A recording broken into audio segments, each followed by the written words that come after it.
Dorëheqja e avokatit Jordan Daci, i cili përfaqësonte Erion Veliajin, duket se ka vënë në diskutim seancën e parashikuar për datën 31 tetor në gjykatën kushtetuese. Avokati Jordan Daci njoftoi të njëjtën zyrtarisht me një postim në rrjetet sociale se pas një vlerësimi të kujdesshëm në përputhje me ligjin dhe kodin e etikës, ka konstatuar se është në konflikt interesi për shkak të angazhimeve të tij në raste të tjera të mëparshme, të cilat janë ende në proces. Për këtë arsye Daci dori me dije se nuk do të jetë mbrojtës i Erion Veliajit para gjykatës kushtetuese në gjykimin e datës 31 tetor.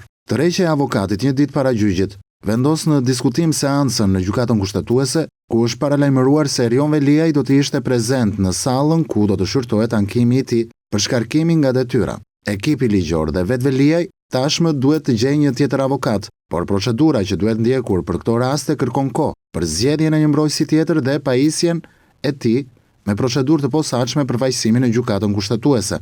Edhe nëse seanca e njoftuar zhvillohet, avokati i ri do të ketë nevojë për kohë për të njohur me aktet e dosjes në mënyrë që të sigurojë një mbrojtje efektive dhe të argumentuar para gjykatës kushtetuese. Në të dy rastet, mbajtja e seancës në gjykatën kushtetuese duket se është vendosur në diskutim. Krahas mazhorancës që e shkarkoi, Veliaj përballet në gjykatën kushtetuese edhe me presidentin e Republikës, i cili dekretoi mbajtjen e zgjedhjeve në Tiranë pas vendimit të Këshillit Bashkiak. Procesi u pezullua nga kushtetuesja deri në një vendimarrje në lidhje me dekretin e presidentit.